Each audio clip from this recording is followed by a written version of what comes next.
Bonsoir mesdames, bonsoir mesdemoiselles, bonsoir messieurs et merci de votre fidélité, comme on a toujours l'habitude de le dire, pour ces nouveaux numéros de Face à Face. On ne peut plus élargir aujourd'hui, ce sera plus JC et moi. Une troisième personne s'ajoute à nous, notre confrère Don de Dieu et des Baraka TV s'est joint à nous pour ce numéro de Face à Face.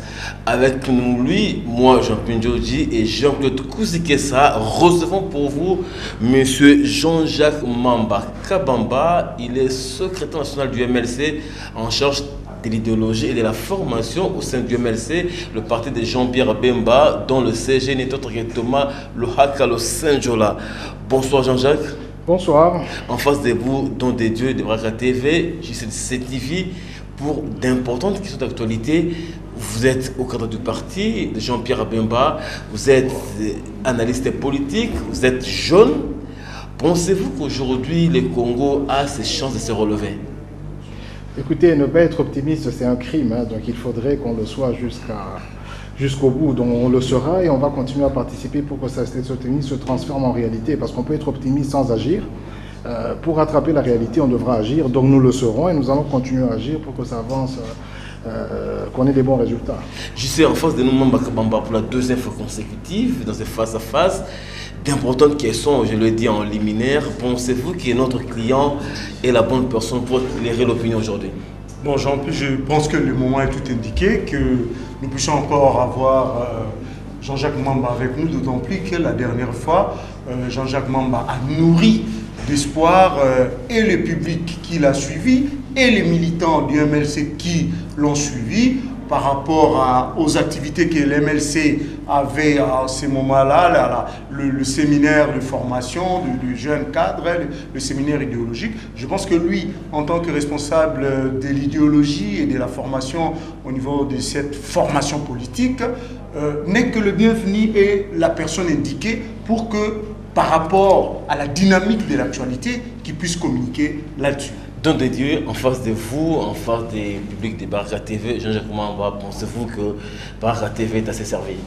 Il y a de cela 2 mois et demi que je le recevais dans le cadre de mon magazine. Et quand il s'agissait de prendre notre petit congé, c'est son émission qui a été plus demandée en termes de rediffusion. Et quand il fallait poser la question aux téléspectateurs, c'était quoi le sens de cette demande?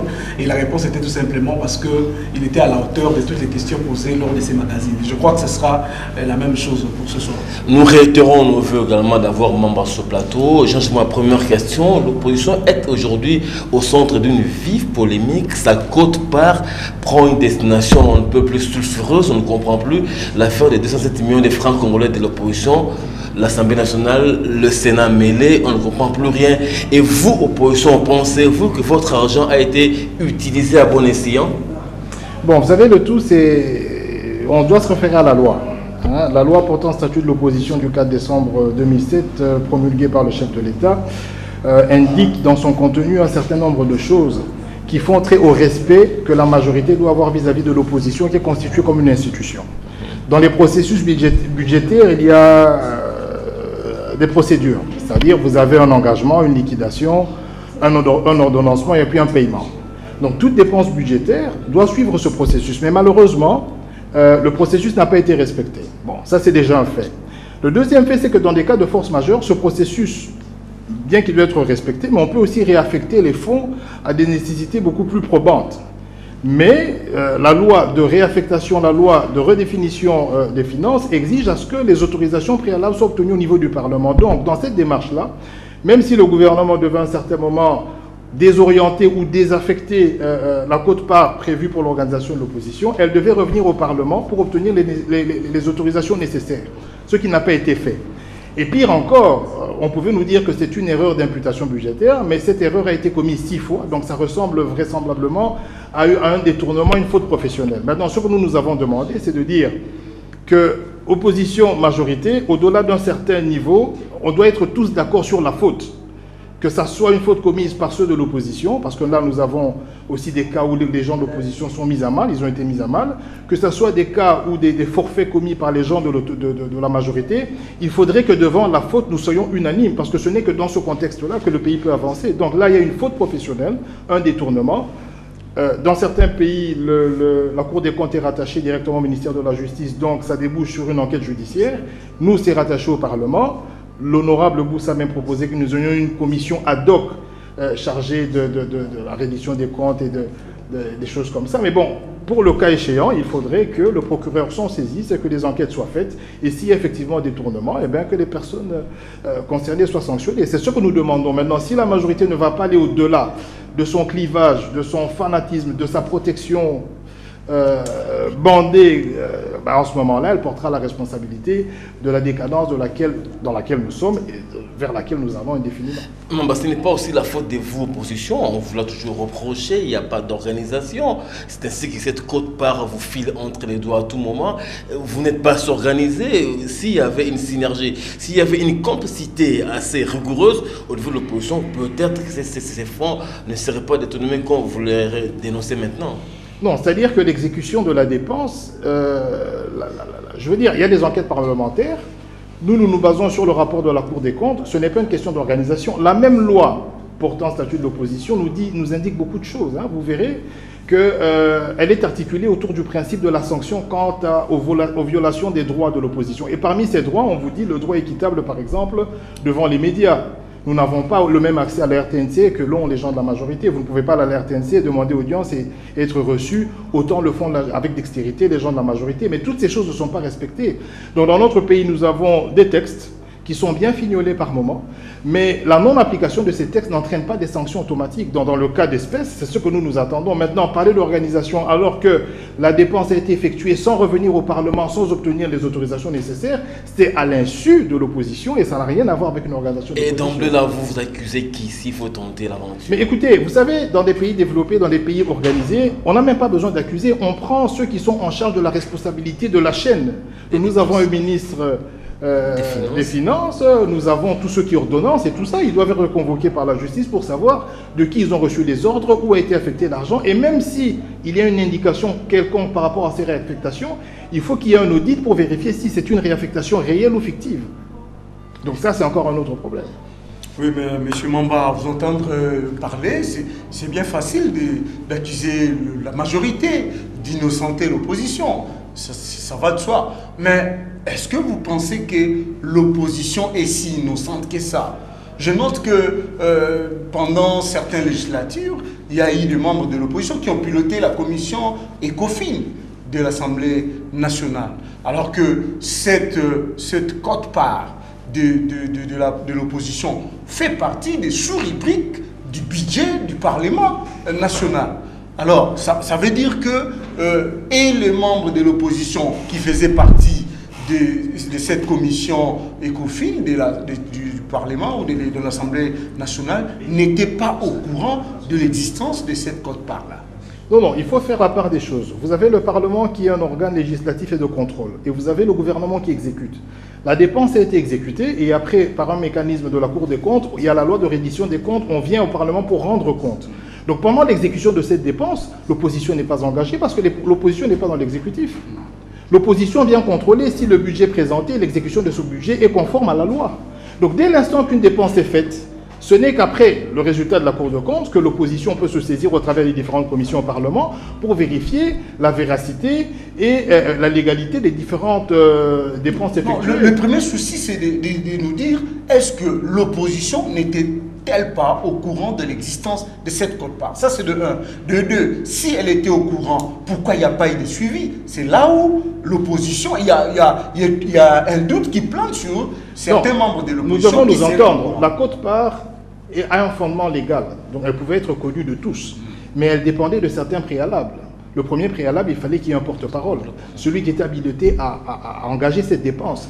Et pour qu'il y ait un porte-parole, la loi du 4 décembre 2007 disait que les deux chambres devaient organiser et faciliter la rencontre pour le règlement d'ordre intérieur d'abord, et ensuite la rencontre pour que soit désigné un porte-parole, lequel avait tous les pouvoirs pour engager la dépense par rapport à un budget qui était connu. Parce que vous savez qu'un budget, c'est une ligne budgétaire, mais finalement, il faut qu'elle soit engagée, il faut que tout le processus soit fait. Donc, à ce niveau aussi, ce que je vous explique, c'est que, oui, tout le monde pouvait savoir que cet argent existait, mais Aussi longtemps que le processus d'engagement par le biais du porte-parole n'était pas enclenché, il n'était pas question, sans autorisation préalable, que la majorité, notamment l'exécutif de la majorité, engage et dépense sur ce fonds-là. C'est tout à fait une faute. Donc il ne faut pas faire, il faut savoir que même si vous aviez connaissance de l'existence de ce budget, nous pouvons avoir connaissance de l'existence de plusieurs budgets, mais dans le processus d'exécution de ce budget, il y a des règles qu'il faut respecter et elles n'ont pas été respectées. Qui devait donner l'ordre, qui devait donner son quitus pour que cet argent soit... C'est le porte-parole qui devait engager la dépense, ensuite elle devait être liquidée, ordonnancée et ensuite payée. Mais le porte-parole n'a pas engagé cette dépense. Donc vous n'avez pas, logiquement, au moment où nous parlons, droit de réclamer ou de vociférer là-dessus. C'est la simple logique, j'imagine. Non, il n'y a pas de logique. C'est-à-dire que vous avez une ligne budgétaire qui est accordée à l'opposition. Si cette ligne n'est pas utilisée, vous revenez au Parlement pour dire, écoutez, vous n'avez pas, entre guillemets, réussi à vous organiser, mais voilà, nous avons besoin de réaffecter cette somme à telle œuvre ou réaffecter cette somme à tel service. Vous obtenez le quitus du Parlement et vous réaffectez. C'est ce que la loi de finances dit. Dès l'instant que vous le faites autant pour les comptes fictifs qui ont été créés, enfin les comptes qui ont été créés dans les banques privées alors qu'il y a un principe de l'unicité de la caisse de l'État, toutes ces questions devaient mériter des enquêtes approfondies et des enquêtes judiciaires pour aboutir à des sanctions. Donc si nous sommes dans une république cavalière, ne condamnez pas l'opposition parce qu'on a utilisé de l'argent qui lui était destiné. Ça c'est tout à fait absurde. Et puisqu'on parle des institutions du porte-parole de l'opposition, jusque-là, qui n'existe pas encore, mais on parle déjà des montants destinés à cette institution. Mais maintenant, aucune démarche au sein de l'opposition pour fustiger cette attitude, ces comportements. Vous êtes du MLC, je voulais savoir c'est quoi l'organisation au sein de ces partis politiques en rapport avec les problèmes qui a été soulevé à l'Assemblée nationale quand il s'agissait d'interpeller le ministre des Finances. Mais écoutez, j'ai ouï dire qu'il y a eu une motion de défiance contre le ministre. Je pense que beaucoup de mécanismes vont être enclenchés par rapport à cette question. Nous n'allons pas baisser les bras. Mais je viens de le dire au début de l'émission, c'est une question d'intérêt national. Vous pouvez aller dans n'importe quel pays au monde, indépendamment de votre bord politique, une faute professionnelle, un détournement est sanctionnable. Donc, ce n'est plus simplement le travail de l'opposition, ça doit devenir aussi le travail de la majorité. Parce que vous savez, j'ai des pays voisins, je ne vais peut-être pas citer les noms, où des ministres, entre guillemets, de la majorité ont été sanctionnés et jugés pour détournement. Nous aimerions voir ces cas ici, parce qu'on nous a parlé des prisons dont les portes étaient ouvertes, mais malheureusement, elles n'ont été ouvertes que pour des personnes qui avaient des opinions au contraire. Elles n'ont pas été ouvertes pour des brigands, pour des personnes dont les forfaits ont été attestés, les délits ont été attestés. Elles n'ont pas été ouvertes pour ces personnes-là. Donc nous aimerions que la majorité puisse nous donner cet exemple de telle sorte que la République, les intérêts, ce soit acquis. Il faut que la République fonctionne. Alors que dans plusieurs cas, on a constaté, la majorité n'a jamais lâché ses troupeaux quand il s'agit de ses intérêts. Est-ce que vous pensez que pour ces cas précis, la majorité va lâcher Kitebi parce qu'une faute s'est montrée palpable? Non, en fait, ce qui se passe, c'est que vous avez déjà vu le déroulement de la question. À un certain moment, on a levé, on a fait passer la question parce qu'il y a une majorité mécanique. Donc, nous aimerions que la majorité rattrape son coup. C'est une faute professionnelle. Il faut que toute la procédure soit suivie. Elle n'a pas été suivie. Il faut qu'une enquête judiciaire soit ouverte. Il faut que le travail soit fait. C'est de leur responsabilité. Vous savez, l'histoire, ça s'écrit. Hein. Nous notons, on peut revenir à 2 législatures passées. Tous les forfaits de la République, vous vous rappelez à l'époque de la conférence nationale souveraine, il y avait même des faits de détournement de 1966-67 qui sont revenus sur la table. Donc l'histoire, elle continue à s'écrire. Si la majorité va continuer à cautionner et escamoter la question, ben c'est sa responsabilité. Quant à nous, nous avons fait notre travail. Il leur appartiendra d'ouvrir une enquête et de faire le nécessaire pour que les sanctions arrivent. Mamba, vous parlez tantôt ici que cette quote-part devait être gérée ou réclamée par les porte-parole de l'opposition, qui devait sortir d'une plénière convoquée que je donne par le Sénat de l'Assemblée nationale, ce qui n'a jamais été fait. On vous reproche d'avoir pas fait trop de pression et à Kengo et à Minago pour cette plénière-là importante, d'où sortir les porte-parole. N'est-ce pas là une faiblesse de votre part aussi? Il ne convoque pas la plénière qui devait vous donner un coordonnateur de l'opposition, vous êtes taciturne, silencieux, c'est une complicité qui n'a pas dit son nom finalement. Je ne pense pas que c'est une complicité, il y a des mécanismes. Vous savez, lorsqu'on parle d'une loi portant statut de l'opposition, une loi signée par le président de la République, ce n'est plus la responsabilité de l'opposition de faire une pression. La loi, quand elle est promulguée, elle doit s'appliquer, indépendamment de qui vous êtes. Le président de la République promulgue une loi dans laquelle il dit qu'un porte-parole doit être désigné et que les bureaux doivent faciliter. Les bureaux doivent réellement faciliter. Moi, je ne vais pas vous donner des exemples types, mais ils se présentent tels que à chaque fois que l'opposition a mis cette question sur table, elle a été élaguée. Donc les deux bureaux ne se sont pas mis d'accord, ou c'est un groupe qui n'est pas d'accord, mais ça arrange qui cette situation? Ça n'arrange pas l'opposition, ça arrange la majorité. Mais ce que nous disons, c'est qu'au-delà de nos prétentions, c'est-à-dire nous opposition, au-delà du travail que nous faisons, restons sur le principe qu'une loi promulguée par le président ou le chef de l'État, c'est une loi qui est d'application et qui engage tout le monde. Il n'y a pas eu plutôt une guéguerre au sein de l'opposition, un conflit de leadership pour savoir quelle famille serait le porte-parole, c'est qui a aussi bloqué les choses. S'il y avait une synergie, s'il y avait une conjonction des forces vers le Sénat et l'Assemblée, peut-être la plénière serait convoquée. Vous avez été de manière un peu disparate.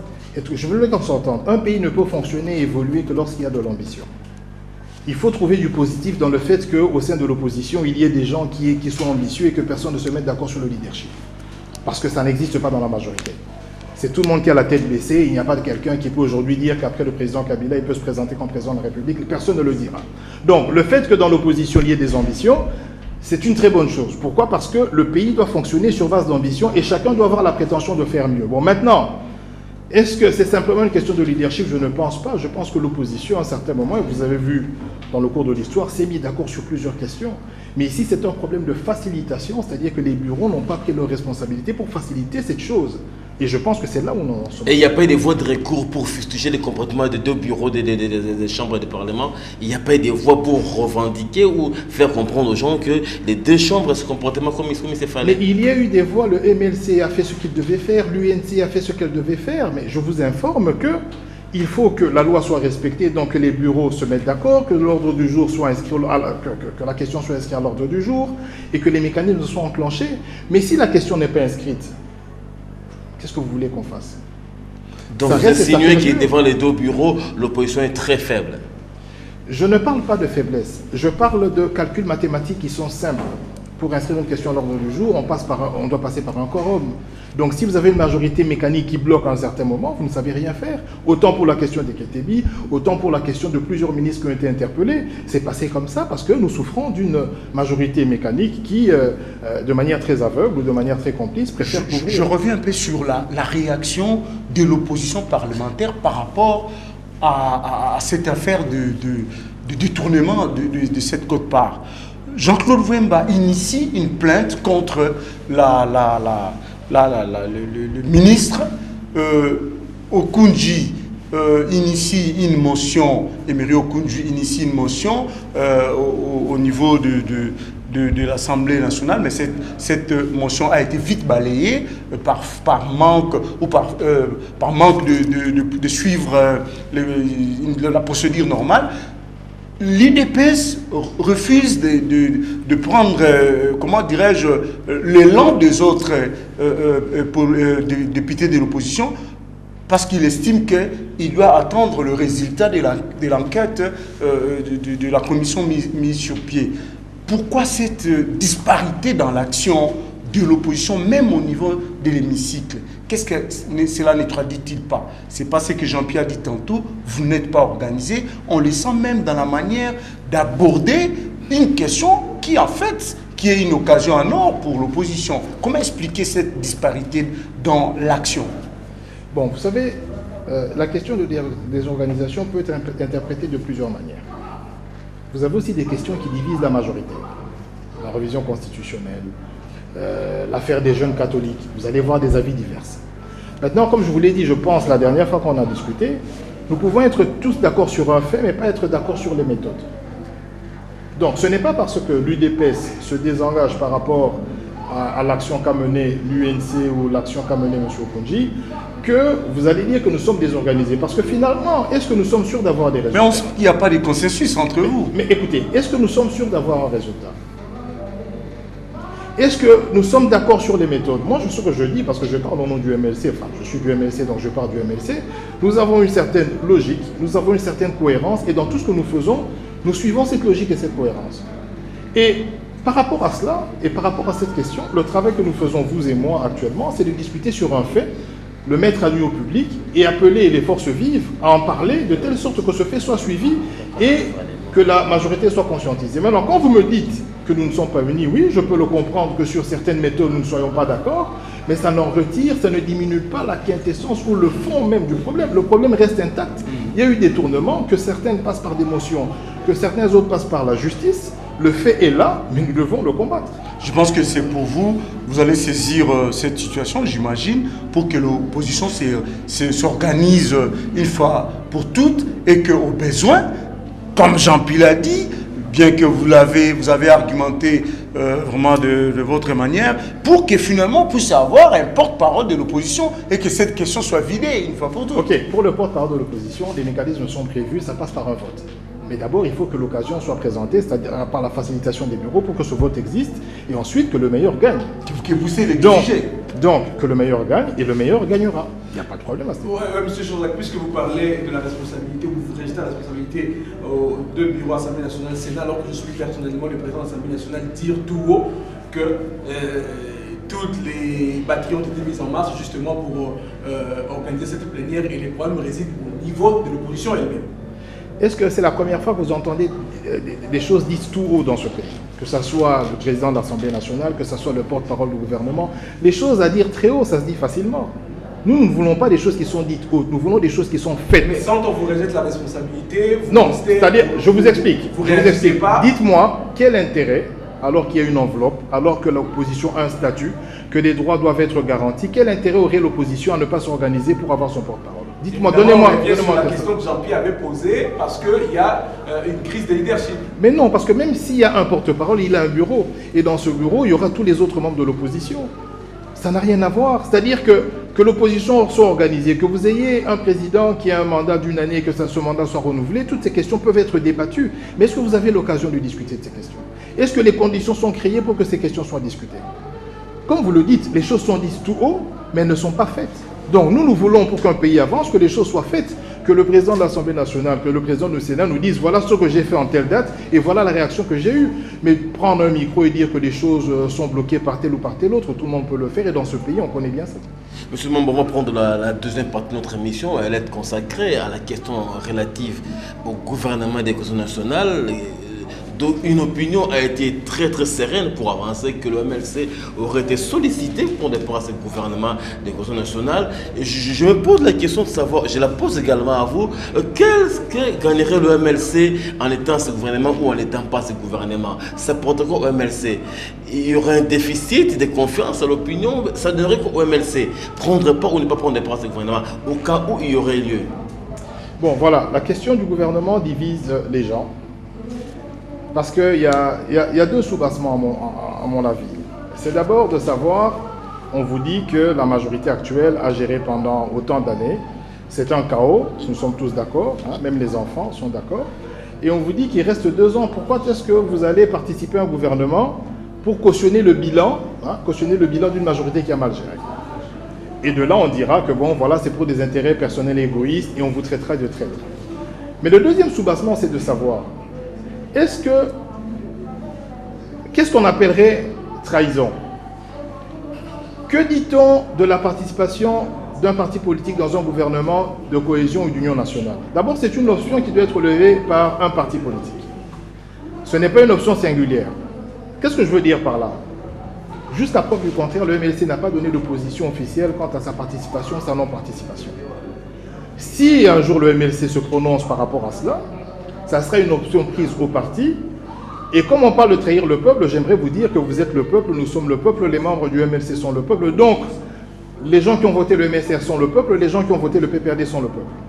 Pour quelqu'un qui attendait qu'on élargisse le boulevard, le fait qu'on l'ait fait, on ne l'a pas trahi. Ça a été fait par l'exécutif. Si aujourd'hui un membre du MLC se retrouve dans un gouvernement et qu'il organise une bourse pour les étudiants vont trouver leur compte, on ne va pas dire que cette personne a trahi. La trahison du peuple, c'est dans l'exercice de la fonction. Est-ce que nous exerçons la fonction de telle sorte que nous répondions aux besoins, à la responsabilité qui est la nôtre, ou lorsque nous exerçons la fonction, nous trahissons le peuple par des détournements et par la mégestion? La question de savoir si on participe ou on ne participe pas, ce n'est pas la question, parce que je tiens à vous dire que même dans le gouvernement actuel, bien que le débat fait rage, parce que bon, le niveau est très bas et que les résultats sont catastrophiques, mais il y a peut-être des bonnes choses qui ont été faites.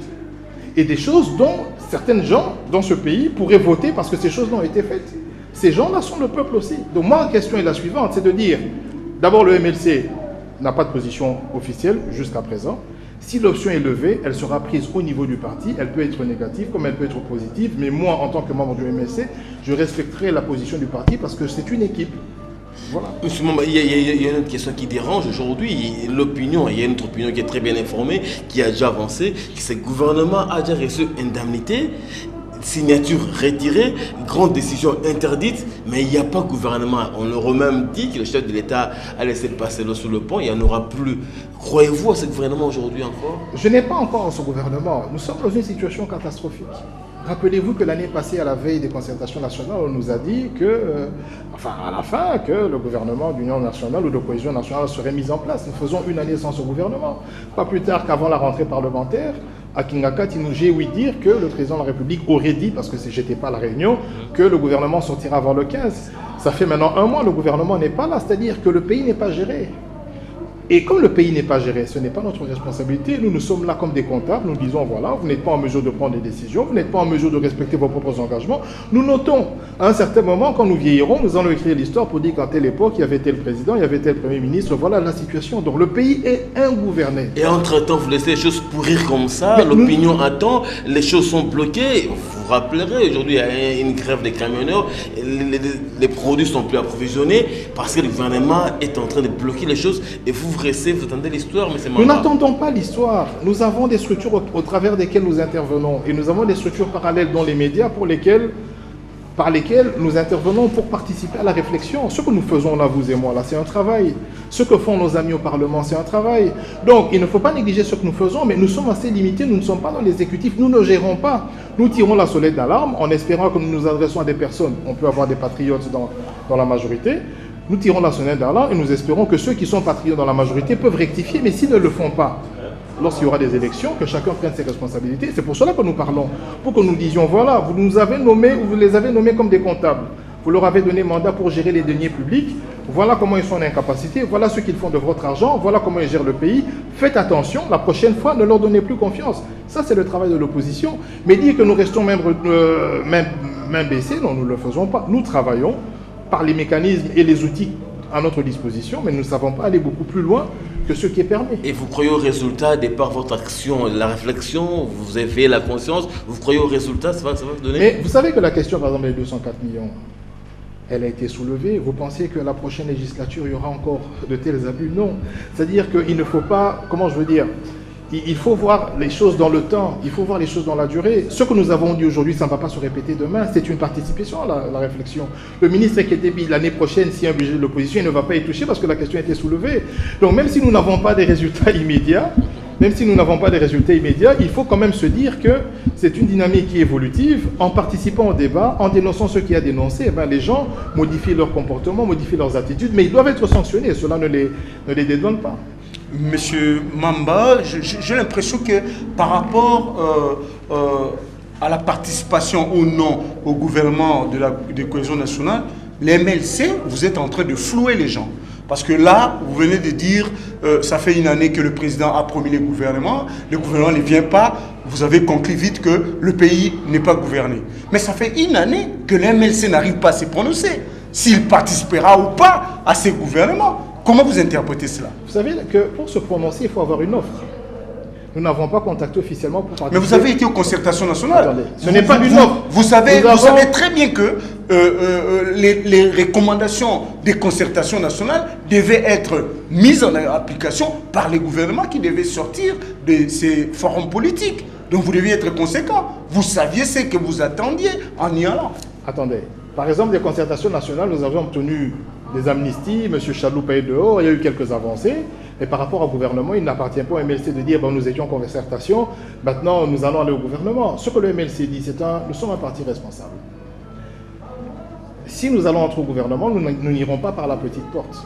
Il y aura probablement une offre officielle. Je dis probablement parce que ce n'est pas sûr qu'il y aura ce gouvernement. Qu'est-ce que vous attendez par offre officielle? Mais c'est-à-dire que le président puisse le publier dans le journal officiel? Les instances du parti seront contactées officiellement. nous avons des structures, le bureau politique, le collège des fondateurs, nous avons un président national. La proposition écrite sera analysée et le parti prendra une option. Alors que les gens de l'opposition républicaine disent clairement qu'ils attendent ce gouvernement. Au MLC, jusque-là, vous ne savez pas si ce gouvernement aura bel et bien existera ou si vous, jamais on vous a contacté. Vous n'avez pas l'impression que c'est un flou artistique Ce n'est pas un flou. L'opposition républicaine qui s'est déjà prononcée n'est pas au gouvernement parce qu'il n'y en a pas. Oui, mais c'est en perspective. À quoi ça nous sert de nous prononcer parce que le gouvernement n'est pas là? Cette opposition républicaine s'est prononcée. J'ai même vu certains camarades qui se sont fait appeler des ministres et des excellences avant que le gouvernement sorte. Bon, ils sont restés à l'excellence, mais il n'y a pas de gouvernement. Mais du moins, ils ont eu le courage politique d'être conséquents. Non. Chose que vous n'arrivez pas à afficher. Nous ne faisons pas de l'enchère. Le MLC fait la politique d'autruche par rapport à ça. Nous avons 22 députés. Nous ne faisons pas de l'enchère ou de la surenchère. En politique, lorsqu'il y a un gouvernement dit de cohésion nationale, c'est un gouvernement qui est discuté autour d'une table de manière officielle. Ce n'est pas un débauchage. Donc il faut qu'il y ait des concertations officielles, qu'un formateur soit nommé par exemple, et que le formateur prenne le temps de contacter les différentes parties prenantes, les différents partis qui vont participer à ce gouvernement. Cette démarche n'a pas été faite. Nous attendons. Si elle arrive, les instances du parti vont décider. S'il faut que nous allions au gouvernement, comme les instances ont reçu mandat du peuple, entre guillemets, étiqueté MLC, nous irons. S'il faille que nous n'allons pas au gouvernement, nous n'allons pas y aller. Mais si nous y allons, excusez-moi, ça sera pour faire différemment. C'est-à-dire? Parce que être au gouvernement, je parle dans l'exécution des responsabilités qui seront données. Ouais. Être dans le gouvernement, ce n'est pas un crime. Mais mal gérer un ministère, ça devient un crime. Donc il faut faire la part des choses. Personnellement, j'ai aimé les rectificatifs faits. Hein. On attend à ce que les formateurs soient nommés. Parce qu'aucun parti n'a accepté qu'il a été contacté justement pour participer à ce gouvernement de cohésion nationale. Donc, c'est normal que les MLC ne se prononcent pas. Je parle par rapport à la nuance apportée par la majorité présidentielle sur la date que vous avez aussi soulevée, une date prononcée par le chef de l'État, 15 septembre passé. Mais le chef de l'État a dit, d'après les gens de la majorité présidentielle, qu'il avait nuancé là-dessus pour dire, sauf s'il y a contrainte. Alors, moi, je voulais savoir, vous êtes du MLC, vous êtes analyste politique, qu'est-ce que vous entendez par sauf s'il y a contrainte? Et c'est quoi les contraintes qui se sont présentées? Non, je pense que le chef de l'État sait de quoi il parle. Moi, je ne sais pas de quoi il parle. Moi, je sais qu'il y a un pays qui est ingouverné, qu'il y a eu des concertations nationales, il y a eu des accords d'Addis Abeba, et que pour renforcer la cohésion nationale, il faudrait qu'on ouvre les portefeuilles de l'État à l'opposition et à la société civile. Ça, c'est un principe qui est connu et qui a été accepté par tous. Les contraintes, c'est le chef de l'État qui les connaît. Je n'ai pas parlé avec lui pour qu'il m'en parle, donc je ne sais pas de quoi il parle. Il doit bien savoir de quoi il s'agit. Les gens de la majorité, peut-être qu'ils savent de quoi il s'agit, mais moi, à mon niveau, je ne sais rien. Je sais simplement que si ce gouvernement arrive et que le MLC est intéressé, les instances du parti se décideront sur l'opportunité ou non de participer. Encore pour moi que c'est un gouvernement qui est attendu. Vous avez remarqué les ras-le-bol du président du Sénat, Léo Kengouaton, dans son discours. Vous savez, pourquoi il est attendu? On ne peut pas payer 2 fois le décompte final à des ministres. On ne peut pas dire aux gens, vous ne pouvez pas sortir, vous ne pouvez pas nommer, vous ne pouvez pas signer. Ça paralyse le pays, ça met les gens dans une forme de psychose. Moi, je suis dans le domaine privé et je ne peux pas vous dire comment est-ce que l'économie est ralentie par la décision politique latente. Donc, lorsqu'il y a une décision politique qui est latente ou qui n'est pas prise, ça a un impact économique certain. Et je pense que le ras-le-bol de l'opposition ou le ras-le-bol de la majorité ou du président du Sénat ou de qui que ce soit, du Congolais lambda ou du Congolais lambda est lié à l'incapacité des gouvernants actuels de prendre des options. On ne gère pas un pays pendant 9 mois en train de dire on va faire quelque chose, on ne le fait pas. C'est une catastrophe. Dans un pays normal, soit on se réserve de faire une annonce, mais quand on l'a fait, on est pris par l'engagement de sa parole, surtout quand on est chef de l'État. Donc s'il y a des contraintes, le chef de l'État sait quoi ces contraintes, moi je ne les sais pas, mais ce que je sais, c'est que le pays est ingouverné et que la situation devient de plus en plus difficile. Monsieur Mamba, la question dérange également votre opinion, celle qui va suivre, c'est-à-dire l'opinion est dérangée, notamment celle du MLC, j'ai tenté de le supposer. C'est la question liée aux élections prochaines, suffrage indirect, les gouverneurs, les députés provinciaux, les sénateurs.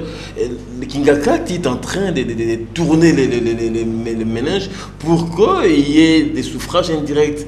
Et vous, MLC, à travers votre opinion, ça se passe comment? Vous y préparez?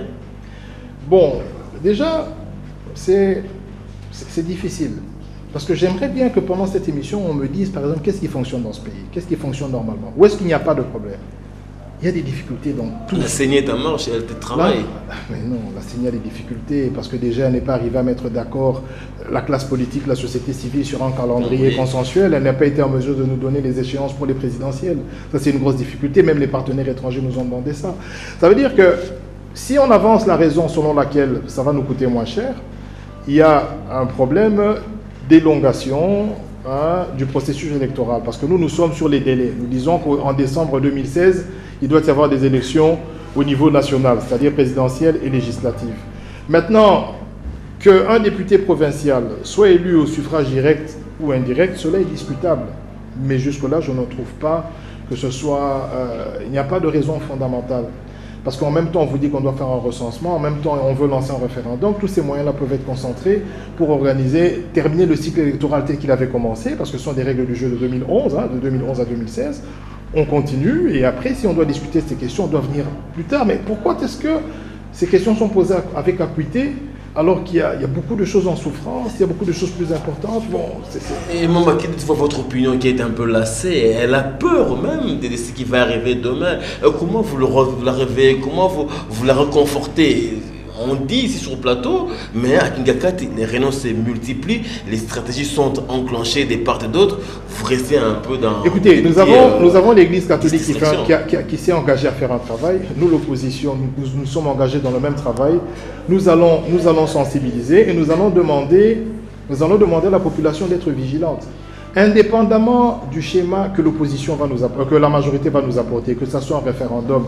Mais si le suffrage du peuple est sollicité, il faut que le peuple prenne ses responsabilités, parce que qu'est-ce qui va arriver finalement?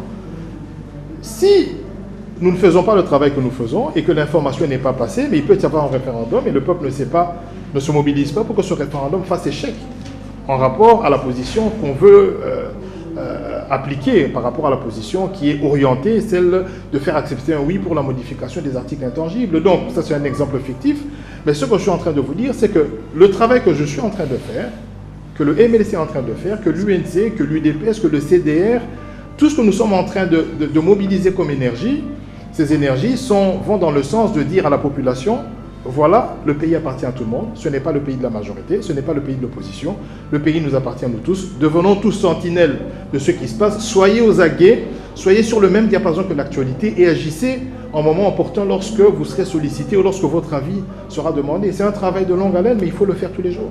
Vous êtes secrétaire national en charge de l'idéologie de la formation du MLC, et que dites-vous à vos formés, à vos récipiendaires? Que doivent-ils dire à la base? Doit-on accepter la révision de la Constitution ou doit-on dire non à cette révision? Nous disons, nous devons renforcer la participation citoyenne de nos militants. Nous devons aussi amener le niveau d'exigence du peuple à un niveau beaucoup plus élevé. Comme je vous l'ai dit, par exemple, aujourd'hui, il y a des gens qui peuvent voter la majorité à cause du boulevard du 30 juin. Parce que leur niveau d'exigence est celui-là. Il y a des gens qui vont voter la majorité à cause du Alonso. C'est notre devoir de dire aux gens que vous valez plus et vous devez exiger plus. Et donc, c'est un travail de sensibilisation pour que chaque citoyen s'approprie la mesure de la responsabilité et du pouvoir qu'il détient entre ses mains. Et dans le cas d'espèce, vous direz aux gens de voter ou de ne pas voter, pourquoi actuellement? Mais la situation est catastrophique. Sur tous les plans, la situation est catastrophique. Vous avez vu dans quelles conditions s'est passée la rentrée scolaire? Vous avez vu dans quelles conditions les gens vivent, les hôpitaux, comment les problèmes sont gérés? Un pays qui a gouverné pendant plus d'une année? Mais il y a beaucoup de sujets. Si on doit développer tous les sujets, on ne va pas finir l'émission. Il y a beaucoup de sujets que nous allons... Pendant la campagne en 2011, on a même vu des photos des TGV, alors que la gare centrale, elle est ici à côté. Elle n'est même pas refaite. On est parti prendre des locomotives, je ne sais pas, en Ukraine, qui n'ont pas fonctionné jusqu'aujourd'hui. Le temps de laisser... Non, écoutez, il y a beaucoup de sujets. On ne va pas revenir sur le bilan de la majorité. Laissez-nous l'opportunité au moment venu de faire le bilan, de faire l'exégèse des 12 ans passés par la majorité. Ça, c'est une autre question. Mais pour l'instant, il y a un sujet très alarmant, c'est celui de la Constitution. Un autre sujet qui est très alarmant aussi, c'est cette histoire du statut de l'opposition avec des détournements des fonds. Donc ça, c'est des questions assez cruciales sur lesquelles on aimerait communiquer. Bien, M. Mamba, toujours à propos de cette révision constitutionnelle, il semble que vous avez laissé plus l'ancrage à l'Église catholique, qui a parlé avec véhémence, avec clarté et audace, je voulais dire hardiesse, plus que les politiques. Il semble que vous, les politiques, surtout l'opposition, vous vous êtes un peu éclipsé et laissé la charge à l'Église catholique qui aujourd'hui est traitée de tous les maux par la majorité. N'est-ce pas que vous n'avez pas l'impression que vous êtes en train de fuir le front? Je vais justement, pour dans le même ordre d'idée, c'est comme si les gens le disent, les réunions de Kingakati manquent de contrepoids. Kingakati s'est réunie régulièrement sur la question, elle réfléchit, elle prend des positions, elle lève des options, mais l'opposition, comme l'a dit JC, Don de Dieu, c'est un peu disparate. Est-ce que pensez-vous refaire le point de la bête pour gagner? Pendant que la Cinco aussi réfléchit. Écoutez, il y a du retard, on a comme l'impression. Non, j'aimerais qu'on, monsieur Jean-Claude, monsieur Jean-Pierre, qu'on recadre un peu les choses. Hein. Vous venez de dire quelque chose de très important par rapport au débat sur la révision constitutionnelle. J'ai eu une émission, si je ne m'abuse, il y a 2-3 mois avec vous sur ce sujet. Après vous, j'ai eu à peu près 6 émissions. Et chaque jour, quand je suis à la télévision, en zappant sur toutes les chaînes, je vois l'opposition sur toutes les chaînes en train de parler de ce sujet. Ça veut dire que je n'ai pas vu un espace vide où il y a une émission politique, où il n'y a pas un membre de l'opposition invité qui ne parle pas de ce sujet. Donc, ça veut dire que disparate, il y a pas une synergie d'action. Mais est-ce que vous savez que les gens, quand ils voient Kingakati 2-3 fois par semaine, vous croyez, ça prouve quoi? Mais ça va dans les deux sens. Il renforce la position. Ça prouve qu'il n'y a pas de sérénité. Parce que vous avez le pouvoir. Pourquoi vous allez vous réunir 2 fois par semaine? Il veut s'assurer de la... Mais pourquoi s'assurer? Parce que... Attendez. Mais non,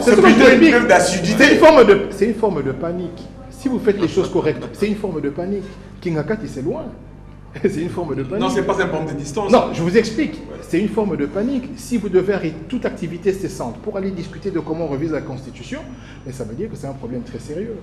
C'est un problème que vous ne surmontez pas aussi facilement. Il n'y a pas eu autant de réunions pour passer à un tour, de 2 tours à 1 tour. Il n'y a pas eu autant de réunions pour faire d'autres choses. S'il y a autant de réunions, ça veut dire que c'est une question cruciale, parce que les adversaires sont de taille et les adversaires sont aux aguets. Il n'y a pas que l'opposition, il y a la communauté internationale. Il y a la Cinco, vous venez d'en parler, qui est représentée à des endroits où l'État n'existe pas. Et qui, dans chaque culte, a reçu une organisation de telle que dans chaque culte, on va parler de cette question. Vous croyez que c'est un petit adversaire? C'était une bouteille d'oxygène pour vous? Non, c'est pour vous dire ceci.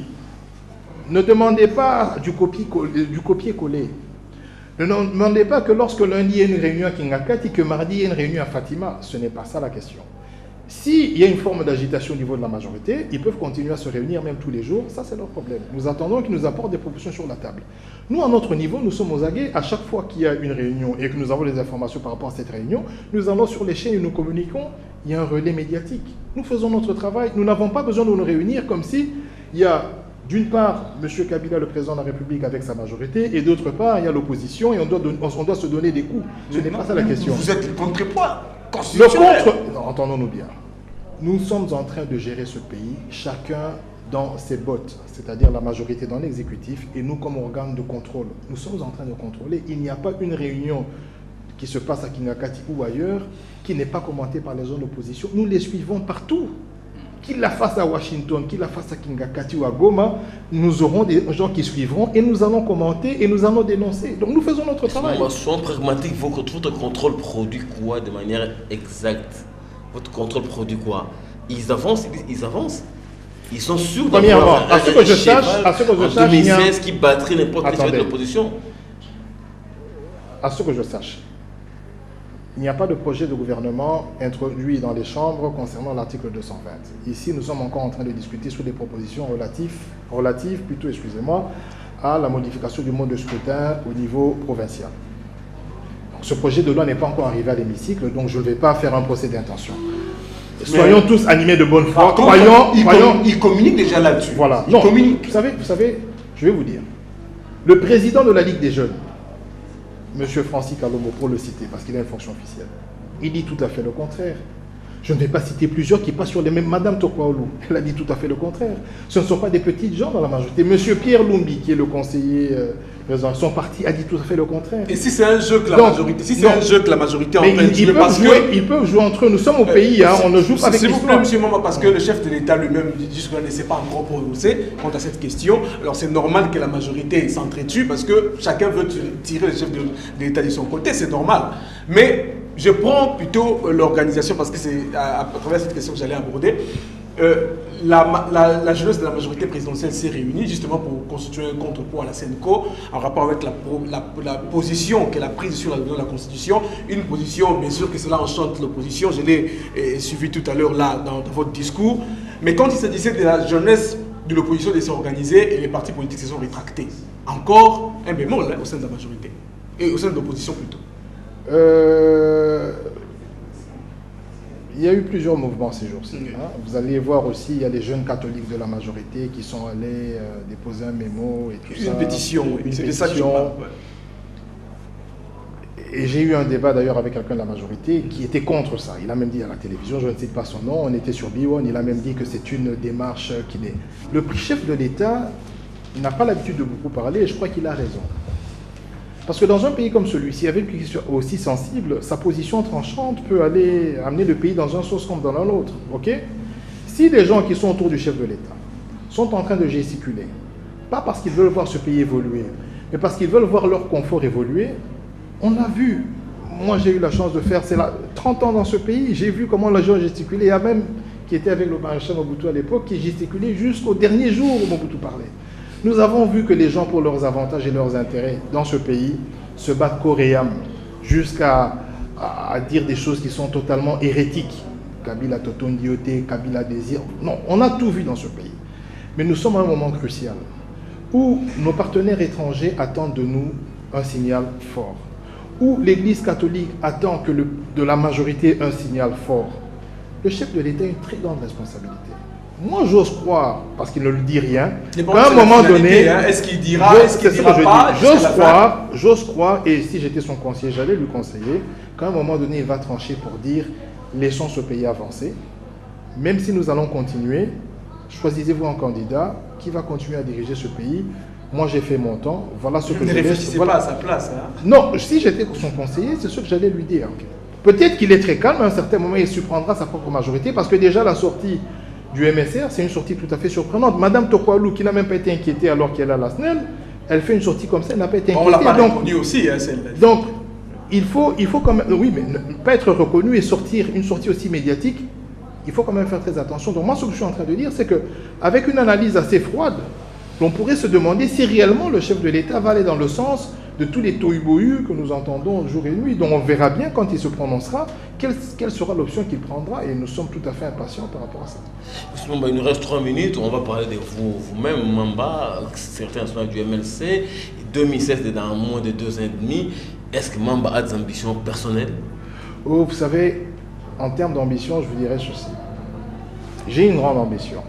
Et je pense que sans ambition, ce pays ne va pas avancer. Oui, l'ambition, c'est laquelle? Celle de servir. Au Parlement, comme en dehors du Parlement, ou n'importe où. Là, je suis en train de servir mon pays parce que je partage le peu que je connais avec vous. On s'édifie mutuellement. Donc, je suis en train de dire que depuis 2011, depuis 2008, j'ai participé à plusieurs mouvements de jeunesse et ainsi de suite. Et jusqu'aujourd'hui, je totalise 8 ans MLC. Je ne cesse de participer à la réflexion de mon pays, quelles qu'en soient les conditions. Maintenant, des ambitions par rapport aux élections, si le parti le veut bien, je rendrai service. Et encore qu'il faudra en ce moment-là que les militants et les sympathisants et ceux qui voudront que M. Mamba puisse aussi participer aux institutions se décident. Mais nous ne sommes pas encore là. Je crois que les questions les plus importantes aujourd'hui, nous ne parlons pas pour une campagne. La campagne, c'est dans 2 ans. C'est que nous puissions amener le pays sur des bonnes rails pour que finalement ces fameuses élections soient apaisées. Donc, essayons de préparer, baliser le terrain pour que les choses se passent normalement. Selon vous, quel est le plus grand défi de la RDC aujourd'hui? Le plus grand défi de la RDC, c'est de donner un exemple fort dans la sous-région. Un exemple de démocratie qui finalement est rattaché à des opportunités de développement, à des opportunités de faire en sorte que l'image du pays soit redorée, que nous attirions des investissements. Donner cette opportunité, que le président Kabila, l'un des plus jeunes présidents d'un pays aussi grand, je ne pense pas qu'il y ait eu un président aussi jeune pour un pays de cette superficie, donne cet élan, que nous sommes les premiers, que nous contaminions la région. Lorsque le président de la République va se réveiller un matin et dit, écoutez, moi je ne me présente pas en 2016, j'ai fini mes mandats, je vous dis que ce jour-là, il y aura une euphorie que vous ne pouvez pas imaginer. Je pense que ça sera une journée chômée. Donc moi, ce que je dis... Quand il dit à la tribune des Nations Unies qu'en regardant les avancées de ces 13 dernières années, qui disait en sourdine que c'était le bilan de son temps déjà fait à la tête de ces pays, que le pays est debout. Ça vous inspire quoi? Nous n'avons pas les mêmes lunettes. Donc, c'est-à-dire que la vision ou l'appréciation de la majorité n'est pas l'appréciation de l'opposition. Maintenant, nous ne sommes pas non plus défaitistes. Hein. On n'est pas là pour dire que tout est mal fait, mais nous n'avons pas les mêmes lunettes et nous ne voyons pas les choses de la même manière. Moi, je vous dirais qu'en 13 ans, nous avons fortement régressé. Je vais vous donner une inadéquation. Vous savez qu'en 2012, nos recettes étaient supérieures, beaucoup plus supérieures que nos recettes de 2013. Mais vous allez constater par exemple que la croissance en 2013 est plus élevée qu'en 2012. Comment vous pouvez expliquer ça économiquement? Ce n'est pas possible. Donc lorsqu'on doit suivre la fictivité des chiffres qui nous sont proposés en termes de croissance et tout ce que vous voulez, alors que le panier de la ménagère ne change pas, moi c'est tout à fait incongru qu'on ait moins de recettes en 2012, plus de recettes en 2013, mais qu'en 2013 on ait une plus forte croissance qu'en 2012. Donc ça, ce sont des jeux des chiffres. Et comme je vous le dis, nous n'avons pas les mêmes lunettes, nous n'avons pas les mêmes outils d'analyse. Moi, mes outils sont très simples, le MLC sont très simples, c'est le panier de la ménagère, le paiement des professeurs, le nombre d'hôpitaux créés, enfin, des choses très très simples. Et avec ces outils-là, bon, je ne retrouve nulle part la majorité. Monsieur, on va voir clore l'émission. Quel est aujourd'hui le credo du MLC d'ici en 2016? Nous voulons conscientiser les populations, consolider la démocratie, faire avancer ce pays économiquement et donner la chance à n'importe qui de bénéficier des droits et libertés d'expression, droits et libertés à la santé, ainsi de suite. C'est-à-dire faire de ce pays, lui donner ce qu'il mérite, donner à chaque citoyen de ce pays ce qu'il mérite.